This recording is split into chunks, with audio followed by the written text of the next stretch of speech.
이준석 전 대표 기사가 오랜만에 등장했습니다. 그동안 책을 썼다라는 얘기가 있었는데 출간 관련해서 기사가 좀 있어요. 책을 2월 중에 나올 것 같다 이런 얘기예요. 어제 본인도 이런 입장을 살짝 비쳤어요. 책 내고 전국에서 독자 만나겠다. 전당대회 앞인데 뭔가 지금 변수가 되는 겁니까? 움직임 있는 겁니까? 이런 가운데 당대표에 천하람 변호사 출마한다 그래요?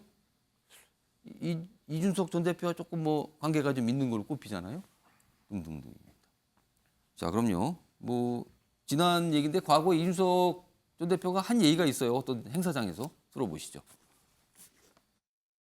앞에 축사로 안철수 의원 좋은 말씀 해주셨는데 사실 저도 공감하는 부분이 참 많았습니다. 정당의 민주적 운영, 그 틀 안에서 누구나 정치적 행동을 할 수 있는 건 자유. 이런 것을 위해서 누군가는 목소리를 내야 할 것입니다.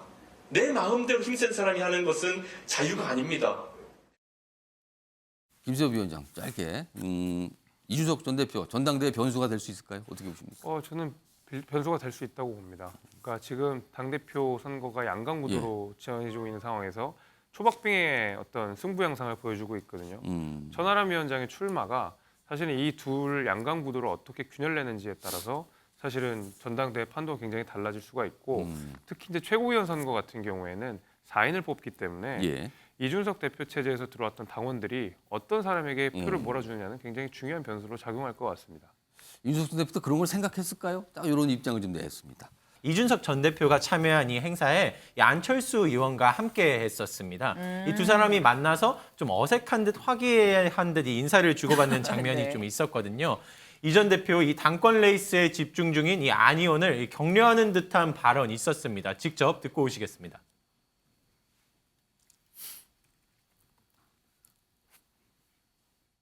앞에 축사로 안철수 의원 좋은 말씀 해주셨는데 사실 저도 공감하는 부분이 참 많았습니다. 그래가지고 저희 대통령 선거 때도 보면은 공약 만들 때 KBS 같은 공영방송도 국내 정치의 자잘한 이슈를 다루는 것보다는 좀 더 국제적 시각을 넓히기 위해 가지고 국제뉴스 편성을 비율을 높여야 된다 같은 것들이 저희 59초 공약에 있었습니다. 그렇기 때문에 그런 것들이 앞으로 많이 추진되었으면 하는 생각을 저도 갖고 있습니다. 그런데 안타깝게도 인수위 과정에 논의가 잘 안 됐더라고요.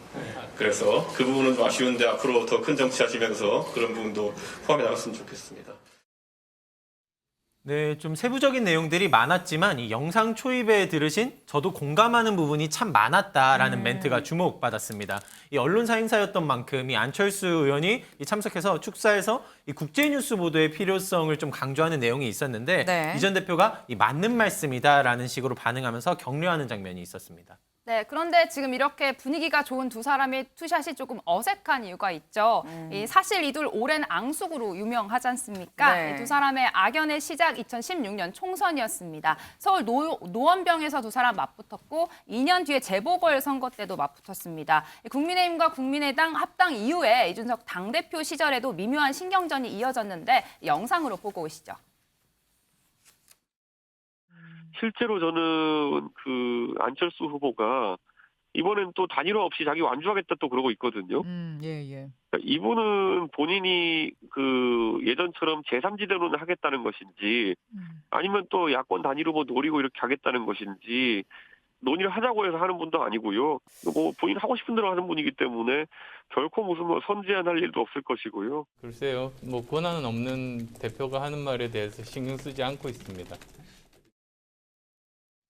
네, 뭐 안철수 의원과 이준석 전 대표 사이가 썩 좋지 않은 건 많은 사람들이 뭐 거의 전 국민이 알고 있는 사실인데 그런데 이 두 사람이 이 어제 있었던 이 행사에서는 뭐 공감합니다라고 좀 얘기를 하고 있습니다. 그러니까 이준석 전 대표가 좀 안 의원을 은근히 지원 사격하는 거 아닐까라는 생각이 드는데 근데 강재묵 기자, 나경원 전 의원이 불출마 선언하기 전에는 이준석 전 대표가 나 전 의원을 좀 지지하는 듯하지 않았어요? 맞습니다. 그런 느낌도 있었고 저희도 좀 앞서 설명드린 바가 있었거든요. 이 본인이 나 전 의원에게 이 동질감을 느낀다 하는 듯한 발언이 있었죠. 직접 듣고 오시겠습니다.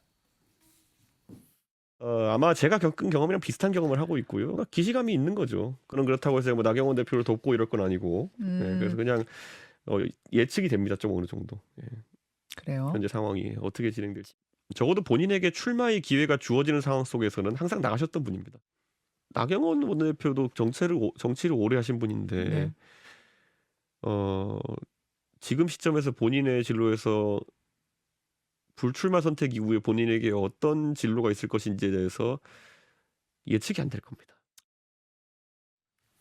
이 어제가 이 해당 발언 이후 이 공개 행사에 처음으로 모습을 좀 다시 보이는 일정이었었습니다. 이 나 전 의원의 불출마 선언과 관련된 질문에 이 아쉬움을 표하기도 했었는데요. 이 나 같으면 안 그랬을 것 같다라는 식의 표현과 함께 이 전당대회에 나가야 하지 않았었냐라는 반응을 전하면서 이 다소 비판적인 입장을 전하기도 했습니다. 윤경호 의원님, 이준석 전 대표가 나경원 전 의원을 지원 사격하겠다는 걸까요? 글쎄요. 단언하기는 어렵지만 정치판에서는 한번 정정하겠습니다. 안철수 의원이요. 네. 정치판에서는 제가 무슨 말인지 알아들었어요. 네. 정치판에서는 최선이 아니면 차선을 택하고요. 네. 최악을 피하기 위해서는 차악을 택하잖아요. 그건 유권자들도 비슷해요. 네. 뭐 대선이나 총선에서 왕왕했던 고민일 겁니다. 하물며 정치를 하는 주역들은 더더욱 그렇죠. 정치 살아있는 생물이라고 특히 얘기하고 네. 그러니까 지금 상황에서는 이준석 전 대표 입장에서는 김기현 의원 쪽과 그다음에 이제 나경원 전 의원이 떨어져 나가버린 상태에서의 안철수 거기에 과연 차악인지 최악인지 최선인지 차선인지는 보는 분들이 해석을 하셔야겠지만 그래도 덜 뭐 이런 점에서 보면 누구를 더 밀어줄까 이게 이제 보이죠. 그러나 저는 유승민 전 의원이나 이준석 전 대표 경우는 이미 반윤에 어떻게 보면 아주 극단에 지금 서 있기 때문에. 서 있고 그렇게 또 자리매김이 돼버렸잖아요.